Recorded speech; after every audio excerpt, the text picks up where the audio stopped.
तो देखिए ये हैं थॉमस सेवरी। इन्होंने 1698 में एक पेटेंट करवाया इंजन का जो कि भाप से चलता था।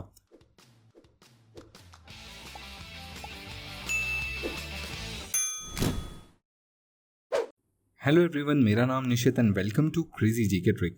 तो दोस्तों आज हम देखने वाले हैं important scientific inventions and their inventors. तो ये बहुत इंपॉर्टेंट टॉपिक होने वाला है। यहाँ पर जितने भी क्वेश्चंस या जितने भी इन्वेंशंस मैंने लिए हैं ये सभी की सभी 2018, 2019, 2020, 2021 ये सारे एग्जाम्स में पूछे जा चुके हैं। तो इन्हें बिल्कुल देखकर जाइएगा एग्जाम से पहले, ताकि आपको एक भी इन्वेंशंस ऐसा ना हो जो ना पता हो। पूरा वीडियो अंत तक देखिएगा, वीडियो को लाइक और चैनल को सब्सक्राइब भी कर दीजिएगा। तो चलिए चलते हैं अब सीधा क्वेश्चंस पर। तो देखिए पहला क्वेश्चन क्या लिखा हुआ है, किस वैज्ञानिक को रेडियम की खोज करने के लिए नोबेल पुरस्कार से सम्मानित किया गया था। अब यहाँ पर ध्यान से देखिए, रेडियम की खोज करने के लिए किसको सम्मानित किया गया था नोबेल पुरस्कार से। तो देखिए यहाँ पर सही आंसर हम सभी को पता है, मैडम क्यूरी होने वाला है। बोलिए बात समझ में आ गई। यहाँ पर ये जो बाकी नाम है ना, इनको भी ध्यान से समझ लीजिए। रेडियम की खोज करने के लिए मैडम क्यूरी को नोबेल प्राइज दिया गया। इनके साथ दो और लोगों को पुरस्कार मिला था नोबेल प्राइज। कौन कौन? एक है हेनरी बेक्वेरेल और दूसरे हैं पियरे क्यूरी। पियरे क्यूरी इन्हीं के हस्बैंड थे और हेनरी बेक्वेरेल को ये अवार्ड एक तरीके से रेडियो एक्टिविटी की खोज करने के लिए दिया गया था। तो इन तीनों को साथ में ही पुरस्कार मिला था। यहाँ पर थोड़ी बहुत और जानकारी ले लेते हैं हम। रेडियम पीरियोडिक टेबल में एक तत्व है जिसे वर्ग 2 में रखा गया है। तो मैडम क्यूरी एक भौतिकी और रसायन शास्त्री। मैडम क्यूरी का जो योगदान है वो फिजिक्स और केमिस्ट्री दोनों ही फील्ड में था और ये पहली ऐसी महिला बनी जिन्हें फिजिक्स और केमिस्ट्री दोनों के लिए नोबेल प्राइज मिला। तो ये पहली ऐसी महिला थी जिन्होंने फिजिक्स और केमिस्ट्री दोनों के लिए नोबेल प्राइज लिया है। देखिए रेडियम की खोज के बाद रेडियम का जो उपयोग है वो बहुत ज़्यादा बढ़ गया अलग अलग इंडस्ट्रीज़ में, चाहे वो मेडिकल इंडस्ट्रीज़ हो या जैसा कि हम सभी जानते हैं कि रात में जितनी भी चमकने वाली चीज़ें होती है वहाँ पर रेडियम का प्रयोग होता है। तो बहुत सारी इंडस्ट्रीज़ में रेडियम का प्रयोग आज की डेट पर किया जाता है। चलिए अब चलते हैं सीधा नेक्स्ट क्वेश्चन पर। एल्फ्रेड नोबेल ने डायनामाइट का आविष्कार कब किया जिनके नाम पर प्रसिद्ध नोबेल पुरस्कार दिया जाता है। तो देखिए इसका सही आंसर है 1866 से लेके 1867 में। तो इस बीच इन्होंने डायनामाइट का आविष्कार किया था। इनके बारे में कुछ खास बातें जान लेते हैं। तो देखिए डायनामाइट क्या है, एक प्रकार का विस्फोटक है। इसे एल्फ्रेड नोबेल ने इजाद किया था या खोजा था और इन्हीं के नाम पर हम 1901 से नोबेल पुरस्कार देते आए हैं। तो इस बात को भी ध्यान रखिएगा कि 1901 से नोबेल पुरस्कार की शुरुआत हुई किसके नाम पर? एल्फ्रेड नोबेल के नाम पर। चलिए आइए नेक्स्ट क्वेश्चन देखते हैं। रिमोट कंट्रोल का आविष्कारक किसे माना जाता है? तो देखिए बहुत ही सीधा सा आंसर है और हम सभी इन्हें जानते हैं निकोला टेस्ला के नाम से। तो बहुत ही बड़े वैज्ञानिक थे, बहुत ही सारे इनके नाम पे पेटेंट्स हैं। इन्होंने बहुत सारे जितने भी इक्विपमेंट्स हैं उनकी खोज की हुई है। तो थोड़ा सा इनके बारे में जान लेते हैं। तो देखिए रिमोट कंट्रोल क्या होता है, बेसिकली कुछ दूरी से हम रिमोट से चीज़ें चला लेते हैं।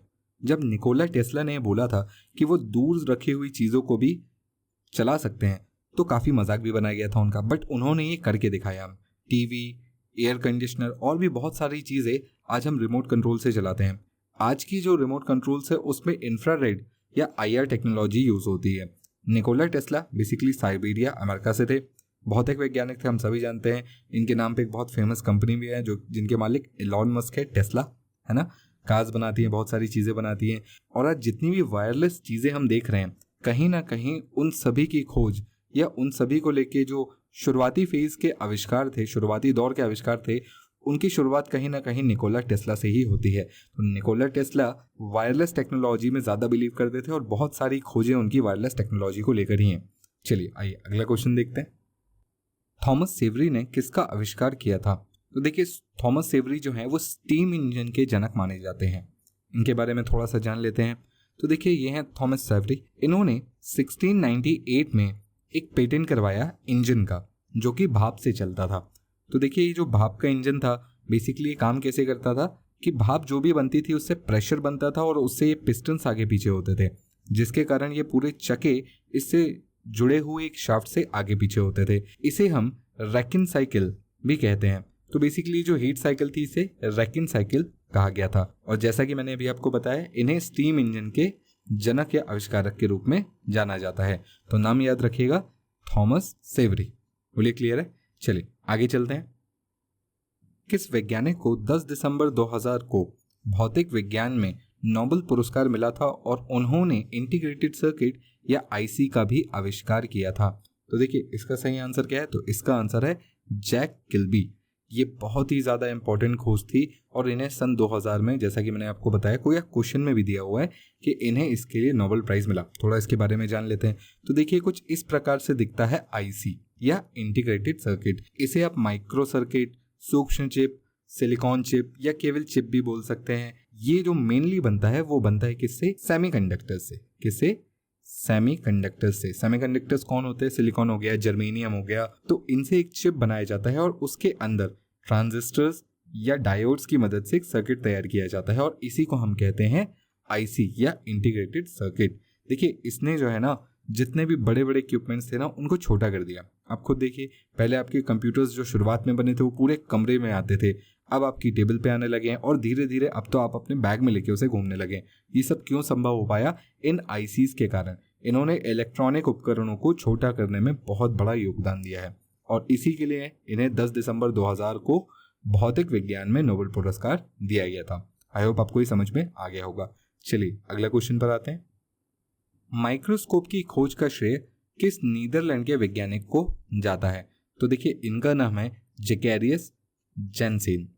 जी हाँ, यही है वो जिन्होंने माइक्रोस्कोप की खोज की। माइक्रोस्कोप हम सभी ने सुना हुआ है, देखा हुआ है कभी ना कभी स्कूल में, प्रैक्टिकल्स में। तो यहाँ पर ये एक आईपीस होता है और यहाँ पर कॉम्बिनेशंस ऑफ लेंसेज होते हैं जिसकी मदद से हम जितना छोटे से छोटी चीज़ देखना चाहें देख सकते हैं। अब आप भी जानते हैं कि इसका हमारे डे टू डे लाइफ में कितना ज़्यादा इंपॉर्टेंस है। जितनी भी आज की डेट पर बीमारियां होती हैं उन सभी को कहीं ना कहीं माइक्रोस्कोप के ज़रिए देखा जा सकता है। जितने बैक्टीरियाज हैं, वायरस हैं, उन सबको देखा जा सकता है और उनके क्योर भी निकाले जा रहे हैं।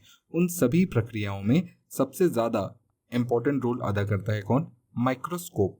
तो देखिए माइक्रोस्कोपी नाम की एक वैज्ञानिक शाखा भी है, माइक्रोस्कोपी, जहां पर सूक्ष्म और अति सूक्ष्म जीवों का ही अध्ययन होता है with the help of this microscope. बोलिए क्लियर है? और जैसा कि मैंने अभी आपको बताया कि जीव विज्ञान में जितने भी रोग नियंत्रण होते हैं और नई नई औषधियाँ बनती हैं, उन सब की खोज के लिए माइक्रोस्कोप बहुत ज़रूरी है और बहुत इंपॉर्टेंट है। चलिए अगले क्वेश्चन पर आते हैं। 1897 में विद्युत बल्ब का आविष्कार किसने किया था? देखिए हम सभी इनका नाम बहुत अच्छे से जानते हैं और हम अच्छे से जानते हैं कि बल्ब का आविष्कार किसने किया था? थॉमस एल्वा एडिसन ने। चलिए थोड़ी सी इसके बारे में डिटेल्स जान लेते हैं। देखिए बल्ब के बारे में जान लीजिए, बहुत इंपॉर्टेंट है। कई बार क्वेश्चंस पूछा गया है कि बल्ब के अंदर कौन सी गैस होती है, तो आपको पता होना चाहिए बल्ब के अंदर आर्गॉन होती है, ठीक है। और यहाँ पर कौन सा फिलामेंट होता है? तो देखिए फिलामेंट का नाम होता है टंगस्टन। टंगस्टन, तो ये दोनों चीज़ ध्यान रखिएगा, कई बार एग्जाम्स में ये क्वेश्चंस पूछ लिए गए हैं। जब भी टंगस्टन के थ्रू आप इलेक्ट्रिसिटी फ्लो करते हैं तो वो हीट अप होता है, गर्म होने के कारण वो रोशनी देता है और वही रोशनी हम बल्ब से लेते हैं, यानी उसी को हम बल्ब की रोशनी कहते हैं। देखिए यहाँ पर इनकैंडिसेंट लैंप या जिसे हम तापदीप लैंप भी कहते हैं, इसे ही बल्ब कहा जाता है। बेसिकली यहाँ पर जो फिलामेंट होता है तार, मैंने अभी आपको उसका नाम बताया, क्या कहते हैं? टंगस्टन। टंगस्टन याद रखिएगा, एग्जाम में पूछ सकता है। टंगस्टन से जब आप बिजली की धारा प्रवाहित करते हैं तो वो फिलामेंट गर्म होता है और उससे लाइट निकलती है, ठीक है। थॉमस एल्वा एडिसन अमेरिकी आविष्कारक थे, इस बात को भी ध्यान रखिएगा। चलिए आगे चलते हैं, अगला क्वेश्चन देखते हैं। देखिए अगले क्वेश्चन पर जाने से पहले एक बहुत बड़ा अपडेट है आपके लिए। मंथली करंट अफेयर्स की ई बुक क्रेजी जिकेटर के एप्लीकेशंस पर आ चुकी हैं। इन्हें आप एप्लीकेशन डाउनलोड करके अवेल कर सकते हैं। यहाँ पर जो भी करंट अफेयर मंथ का बनता है उसे हमने सेक्शन वाइज डिवाइड कर दिया है। राष्ट्रीय, अंतर्राष्ट्रीय, नियुक्तियाँ, दिवस, पुरस्कार, पुस्तक, खेल, निधन, विविध, ये सारे टॉपिक वाइज हमने अलग अलग कर दिए हैं ताकि आपको पढ़ने में सहूलियत हो। तो अगर आप इस ई बुक को अवेल करना चाहते हैं तो क्रेजी जिकेटर के एप्लीकेशन डाउनलोड करें और वहाँ पर ये आपको ई बुक मिल जाएगी। इसके साथ ही साथ ऑनलाइन कोर्सेज में भी बहुत सारे कोर्सेज चल रहे हैं। रीजनिंग, मैथ्स, जीएस, सभी कोर्सेज यहाँ पर अवेलेबल हैं। आप चाहें तो इन्हें भी अवेल कर सकते हैं। चलिए आते हैं सीधा क्वेश्चन पर। अगला क्वेश्चन क्या दिया हुआ है? अलेक्जेंडर ग्राहम बेल ने किसका आविष्कार किया था? तो देखिए हम सभी को बहुत अच्छे से पता है कि अलेक्जेंडर ग्राहम बेल ने किसका आविष्कार किया था? टेलीफोन का आविष्कार किया था। इस बात को ध्यान रखिएगा। इनके बारे में भी थोड़ी बहुत डिटेल जान लेते हैं। तो देखिए टेलीफोन जैसे कि हम सब जानते हैं कि दूरभाषी यंत्र, जैसे टेलीफोन भी कहा जाता है, दूर संचार में उपयोग किया जाता है। देखिए टेलीफोन जो है ना वो सर्वप्रथम अमेरिका में बनाया गया था। किसके द्वारा? अलेक्जेंडर ग्राहम बेल के द्वारा। देखिए अलेक्जेंडर ग्राहम बेल को हम जनरली जानते हैं कि इन्होंने टेलीफोन का आविष्कार किया था, बट ऐसा नहीं है। इन्होंने टेलीफोन के अलावा कई सारे टेलीकम्युनिकेशन के क्षेत्र में कई सारे इन्होंने आविष्कार किए थे। तो इनका नाम याद रखिएगा, अलेक्जेंडर ग्राहम बेल। इन्होंने आविष्कार किसका किया था? टेलीफोन का किया था। चलिए अगले क्वेश्चन पर आते हैं। किस भारतीय मूल के वैज्ञानिक ने ब्लैक होल को जानने में अहम योगदान दिया था? तो यहां पर आंसर क्या होगा? तो देखिए यहां पर आंसर है सुब्रमण्यम चंद्रशेखर। बहुत ही बड़े साइंटिस्ट थे। 1983 में इन्हें नोबेल प्राइज भी दिया गया है इस चीज के लिए।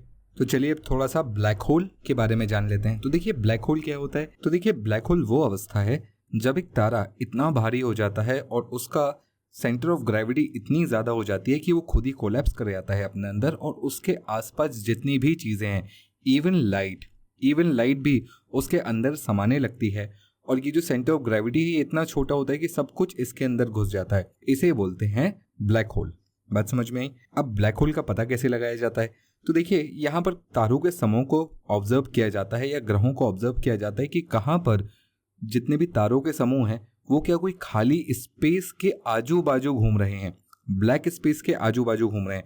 अगर ऐसा है तो हम बोल सकते हैं कि यहाँ बीच में एक ब्लैक होल है जिसके गुरुत्वाकर्षण के बल के कारण ये सारे तारे इसके आजू बाजू घूम रहे हैं।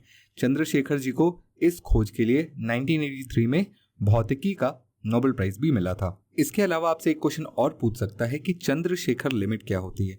तो देखिए चंद्रशेखर लिमिट में इन्होंने बताया था कि कोई भी तारा अगर लगभग 1.44 टाइम्स मास ऑफ सन इससे अगर ज्यादा हो जाता है तो वो तारा अपने आप में कोलैप्स हो जाएगा, वो व्हाइट डॉर्फ अपने आप में कोलैप्स हो जाएगा और एक ब्लैक होल बना लेगा। तो ये कहना था चंद्रशेखर जी का और इन्हीं के लिए उन्हें नोबेल प्राइज मिला था। और बहुत सारी स्टडीज एंड इन्वेंशन है जो कि चंद्रशेखर जी ने की थी रिगार्डिंग ब्लैक होल। तो आई होप आपको ये बात भी समझ में आ गई होगी। चलिए अगला क्वेश्चन देखते हैं। रेडार का आविष्कार किसने किया था? तो देखिए रेडार का आविष्कार किया था रॉबर्ट अलेक्जेंडर वाटसन वॉट ने। इनका नाम ध्यान रखिएगा, रॉबर्ट अलेक्जेंडर वाटसन वॉट। कई बार एग्जाम में क्वेश्चन पूछा हुआ है, थोड़ा सा इनके बारे में जान लेते हैं। तो देखिए रेडार क्या होता है? तो रेडार का फुल फॉर्म होता है रेडियो डिटेक्शन एंड रेंजिंग। इसका प्रयोग वस्तुओं का पता लगाने के लिए किया जाता है जो सूक्ष्म तरंगों द्वारा होता है। ये गतिमान वस्तुएं, वायुयान, जलयान, मोटर गाड़ियां, इन सभी की ऊंचाई, दिशा, दूरी, चाल, ये सब बता सकती है। इसके अलावा मौसम में आ रही तेजी से जो परिवर्तन होते हैं उसके बारे में भी रेडार हमें काफी कुछ हेल्प करता है बताने में। और रॉबर्ट अलेक्जेंडर वाटसन वॉट को बहुत सारे पुरस्कार भी मिले हुए हैं जो बहुत इंपॉर्टेंट है। देखिए इन्हें 1941 में रॉयल सोसाइटी में शामिल किया गया था, 1942 में नाइटहुड की उपाधि दी गई थी और 1946 में यूएस मेडल ऑफ मेरिट भी इन्हें दिया गया था। तो इतने सारे अवार्ड्स इन्हें मिले इनकी इस खोज के लिए जो कि बहुत ज़्यादा काम की है। चलिए आइए अगले क्वेश्चन पर आते हैं। अगला क्वेश्चन क्या है? देखिए रेडियो की खोज के लिए 1909 में किसे भौतिकी के लिए नोबेल पुरस्कार से नवाजा गया था? तो इसका सही आंसर क्या होगा? तो इसका सही आंसर होगा गुलियेलियो मरकोनी। इनका नाम ध्यान रखिएगा, मरकोनी। इन्होंने किसकी खोज की थी? रेडियो की खोज की थी। इनके बारे में थोड़ा सा जान लेते हैं। देखिए रेडियो तरंगे क्या होती हैं? तो रेडियो तरंगों का उपयोग जो है ना वो संचार के लिए किया जाता है, जैसे टेलीविजन, रेडियो प्रणाली, संचार, उपग्रह प्रसारण, ये सभी चीज़ों में रेडियो वेव्स का यूज़ किया जाता है, यानी रेडियो तरंगों का यूज़ किया जाता है। 1807 में जेम्स कार्ल मैक्सवेल ने रेडियो वेव्स का उपस्थिति का पता लगाया था। तो अगर आपसे क्वेश्चन पूछेगा कि रेडियो वेव्स की उपस्थिति का पता सबसे पहले किसने लगाया था, तो किसने लगाया था? कार्ल मैक्सवेल ने। बात समझ में आई? और उन्होंने ये भी बताया था कि वायरलेसली यानी बिना तारों के इन तरंगों को एक जगह से दूसरी जगह पहुंचाया जा सकता है। मार्कोनी ने 1895 में पहली बार रेडियो सिग्नल भेजा था। 1899 में पहली बार इन्होंने लंबी दूरी का रेडियो सिग्नल भेजा था। इन्होंने सबसे पहला जो लेटर ट्रांसमिट किया था वो था लेटर एस। इन्होंने टेलीग्राफ की मदद से सबसे पहला जो रेडियो सिग्नल भेजा जिसे डिकोड किया गया वो था लेटर एस। ध्यान रखिएगा इस बात को। चलिए आइए नेक्स्ट क्वेश्चन देखते हैं। 26 जनवरी 1926 को दुनिया की पहली टेलीविजन का आविष्कार किसने किया था? तो देखिए इनका आंसर है जॉन बेयर्डो। तो देखिए जॉन बेयर्डो ने 1926 में सबसे पहली टीवी का आविष्कार किया था। इनके बारे में थोड़ा सा जान लेते हैं। तो देखिए टेलीविजन जो है वो एक वैज्ञानिक उपकरण है। इसको ऐसा भी समझ सकते हैं कि हाँ ये बिल्कुल टेक्नोलॉजी पर ही चलता है, तो साइंस के बिना तो ये पॉसिबल नहीं है। और टेलीविजन में रेडियो की तरह केवल साउंड नहीं बल्कि साउंड के साथ आपकी इमेजेस या वीडियोस भी प्रसारित होती हैं। देखिए बेयर्डो एक स्कॉटिश आविष्कारक थे, यानी स्कॉटलैंड से थे। इन्होंने 26 जनवरी 1926 को सबसे पहला टेलीविजन सिस्टम का प्रदर्शन किया था दुनिया के सामने, और उन्होंने सबसे पहले सार्वजनिक रूप से प्रदर्शित रंगीन टेक्नोलॉजी प्रणाली का आविष्कार किया। 2006 में बेयर्डो को इतिहास के 10 सबसे बड़े स्कॉटिश वैज्ञानिकों में से एक गिना गया था। तो ये क्वेश्चन भी बहुत इंपॉर्टेंट है, आप इस क्वेश्चन का आंसर भी ध्यान रखेंगे। चलिए आइए अगला क्वेश्चन देखते हैं। लेजर का आविष्कार किसने किया था? तो देखिए लेजर का आविष्कार किया था टी.एच. मेनन ने। इनके बारे में भी थोड़ी सी बात जान लेते हैं। देखिए लेजर क्या होती है? तो लेजर होती है विद्युत चुंबकीय विकिरण, यानी सिमुलेटेड इमिशन। ये बेसिकली विद्युत चुंबकीय विकिरण होती है, एक तरह से मोनोक्रोमैटिक प्रकाश होता है जिसमें एक ही टाइप का प्रकाश होता है। अगर रेड है तो रेड ही होगा, ग्रीन है तो ग्रीन ही होगा। जैसे कि हम सभी जानते हैं सनलाइट में 7 रंग होते हैं, बट लेजर में आपको ऐसा नहीं होगा। लेजर में आपको एक ही रंग मिलेगा क्योंकि वो मोनोक्रोमैटिक है। बात समझ में आ रही है आपको? इसका आविष्कार किसने किया था? इसका आविष्कार किया था टी.एच. मेनन ने। ये एक अमेरिकी इंजीनियर और भौतिक विज्ञानी थे। और लेजर की खास बात यह है कि ये बहुत दूर तक जा सकती है क्योंकि ये एक फिक्स वेवलेंथ पर होती है और ये डिस्टॉर्ट भी नहीं होती, इसीलिए इसे लेजर कहा जाता है। चलिए अगला क्वेश्चन देखते हैं। किसके आविष्कार के लिए आइंस्टीन को 1921 में भौतिकी का नोबेल पुरस्कार? तो देखिए आइंस्टीन को फोटो इलेक्ट्रिक इफेक्ट के लिए भौतिकी का नोबेल प्राइज दिया गया था 1921 में। अब ये फोटो इलेक्ट्रिक इफेक्ट क्या है, थोड़ा सा इसको जान लेते हैं, समझ लेते हैं। देखिए फोटो इलेक्ट्रिक इफेक्ट में क्या होता है कि जब एक कंडक्टर पर लाइट पड़ती है तो इसके जो फ्री इलेक्ट्रॉन्स है ये यहाँ से निकल जाते हैं, और फ्लो ऑफ फ्री इलेक्ट्रॉन्स को हम क्या कहते हैं? करंट कहते हैं। तो बेसिकली होता यहाँ पर यह है कि हम लाइट की मदद से किसी कंडक्टर के फ्री इलेक्ट्रॉन्स को वहां से निकालकर उसे एक वायर के थ्रू या कंडक्टर में बहाते हैं। उसी बहाव को हम इलेक्ट्रिसिटी कहते हैं और इसी को फोटो इलेक्ट्रिक इफेक्ट कहते हैं। अब ये थी इसकी डेफिनेशन सिंपल लैंग्वेज में, यहाँ पर भी पढ़ लेते हैं। जब कोई पदार्थ, धातु, अधातु, ठोस, द्रव्य, गैस किसी विद्युत चुंबकीय विकिरण के, जैसे कोई एक्सरे हो गई या किसी भी प्रकार की कोई लाइट हो गई, तो उससे ऊर्जा शोषित करने के बाद इलेक्ट्रॉन उत्सर्जित करते हैं या उत्सर्जित होते हैं, तो इसे ही हम फोटो इलेक्ट्रिक इफेक्ट कहते हैं। और इनसे जो इलेक्ट्रॉन्स निकलते हैं उन्हें फोटो इलेक्ट्रॉन्स कहा जाता है। आइंस्टीन ने सबसे पहले प्रकाश विद्युत प्रभाव की खोज की थी, यानी फोटो इलेक्ट्रिक इफेक्ट की इन्होंने खोज की थी, जिसके लिए इन्हें 1921 में भौतिकी का नोबेल पुरस्कार मिला था। इसी के साथ इन्होंने ये भी बताया था कि E=mc², बहुत ही फेमस फॉर्मूला है, हम सभी जानते हैं। चलिए आई होप आपको ये भी समझ में आ गया होगा। अगले क्वेश्चन पर आते हैं। 1439 में प्रिंटिंग प्रेस का आविष्कारक किसे माना जाता है? देखिए 1439 में पहली बार जो प्रिंटिंग प्रेस स्टैब्लिश की गई वो किसके द्वारा की गई? वो की गई योहान्स यूहेनबर्ग के द्वारा। तो हमारे लिए आंसर होगा योहानेस यूहेनबर्ग। बोलिए क्लियर है? थोड़ा सा इसके बारे में भी जान लेते हैं। तो देखिए प्रिंटिंग प्रेस होती क्या है? प्रिंटिंग प्रेस बेसिकली छपाई की एक प्रेस है या मशीन द्वारा छापा गया कागज है, या शुरुआत में से पहले कपड़ों पर भी छापा जाता था। तो यही है प्रिंटिंग प्रेस, जो कि मशीन के द्वारा कपड़े या पेपर पर लिखा जाता था। तो जैसा कि मैंने अभी आपको बताया कि प्रेस की जो पहली प्रेस थी वो किसने एस्टेब्लिश की थी? जोहान गुटेनबर्ग ने एस्टेब्लिश की थी सन 1439 में। तो उसके पहले क्या होता था? तो उसके पहले हाथ से लिपि लेख लिखे जाते थे, चाहे पत्थरों पर या पत्तों पर या कपड़ों पर, तो उसके पहले हाथ से लिखा जाता था। तो आई होप आप समझ चुके होंगे इसका आंसर क्या है, योहानेस यूहेनबर्ग। चलिए अगले क्वेश्चन पर आते हैं। अगला क्वेश्चन क्या है? देखिए ट्रांसफार्मर की खोज माइकल फैराडे ने किस सन में किया था? तो यहाँ पर इंपॉर्टेंट बात तो यह है, पहले यही याद रख लीजिए कि ट्रांसफार्मर की खोज किसने की थी? माइकल फैराडे ने की थी। किस सन में की थी? तो इन्होंने की थी 1831 में की थी। आई होप आपको ये क्वेश्चन समझ में आ गया होगा। थोड़ा सा इसके बारे में भी जान लेते हैं। तो देखिए ट्रांसफार्मर जो है आज की विद्युत प्रणाली को चलाने के लिए बहुत ज़रूरी है। हम सभी जानते हैं हमारे घर के आसपास ट्रांसफार्मर लगा ही होगा। तो देखिए ट्रांसफार्मर का मेन काम क्या होता है? ट्रांसफार्मर का मेन काम होता है कि वो वोल्टेज को बढ़ाए या कम करे। तो यानी एक तरफ से अगर हाई वोल्टेज आ रहा है तो वो उसे लो वोल्टेज में कन्वर्ट कर सकता है, या लो वोल्टेज आ रहा है तो वो उसे हाई वोल्टेज में कन्वर्ट कर सकता है। ट्रांसफार्मर रिवर्सली काम कर सकता है, यानी दोनों तरफ काम कर सकता है। तो यहीं पर ये बात लिखी हुई है। माइकल फैराडे ने ट्रांसफार्मर की खोज 1831 में की थी। दोनों तीनों बातें बहुत ध्यान से रखिएगा, एग्जाम में क्वेश्चन पूछ सकता है यहाँ से। चलिए अगला क्वेश्चन देखते हैं।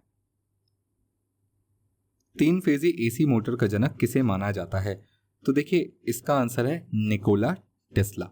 निकोला टेस्ला को ही एसी की जितनी भी मोटर्स हैं, बेसिकली इंडक्शन मोटर और एसी मोटर का जनक माना जाता है।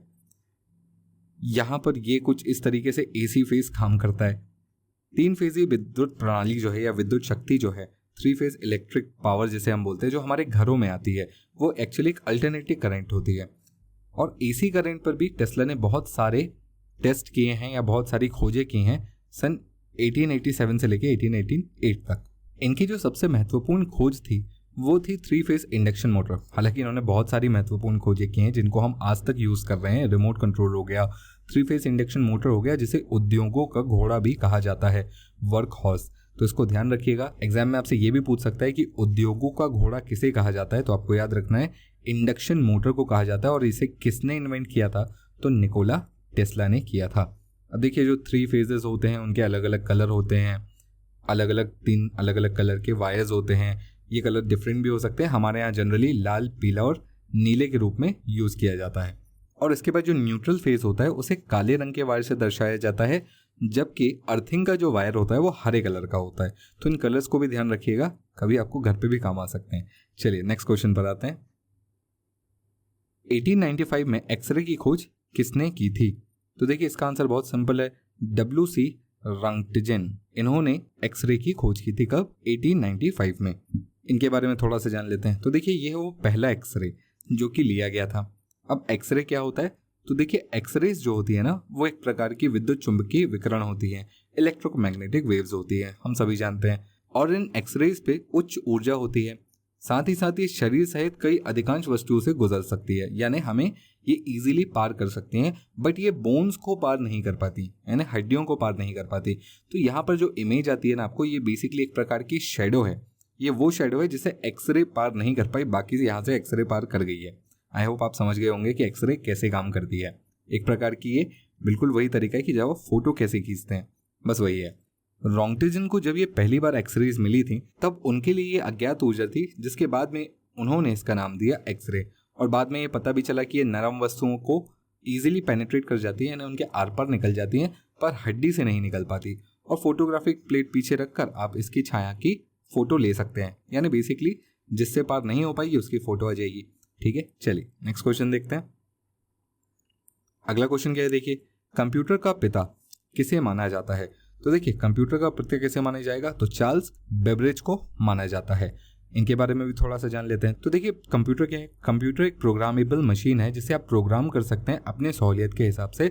अब आपको कोई मैथ्स की इक्वेशन सॉल्व करनी है तो आप उसे उस हिसाब से भी सॉल्व कर सकते हैं, या उस प्रोग्राम को उस हिसाब से डिज़ाइन कर सकते हैं, या तार्किक क्रियाओं की गणनाओं को करने के लिए निर्देश दिया जा सकता है। तो बेसिकली कंप्यूटर जो है कितना इंपॉर्टेंट इन्वेंशन है आपको बताने की ज़रूरत है नहीं। इसे इन्वेंट किसने किया था? तो चार्ल्स बेबरेज ने इसे किया था। चार्ल्स बेबरेज कौन थे? गणितज्ञ थे, आविष्कारक थे, इंजीनियर भी थे साथ में, और इन्हें ही हम कंप्यूटर का पिता भी कहते हैं। तो आई होप आपको ये सारी बातें समझ में आ गई होगी और इनमें से बहुत सारी काम की बातें भी मिली होंगी। चलिए अगले क्वेश्चन पर आते हैं, और ये है हमारा आज का आखिरी क्वेश्चन। क्वेश्चन क्या है, देखिए टेलीस्कोप का आविष्कार हॉलैंड के किस वैज्ञानिक ने किया था? तो देखिए टेलीस्कोप का आविष्कार किसने किया था? तो टेलीस्कोप का आविष्कार किया था हैंस लेप्रेसी ने। किसने किया था? Hans Lippershey. ये है उनकी फोटो, हालांकि ये बनाई हुई है, फोटो खींची नहीं गई है।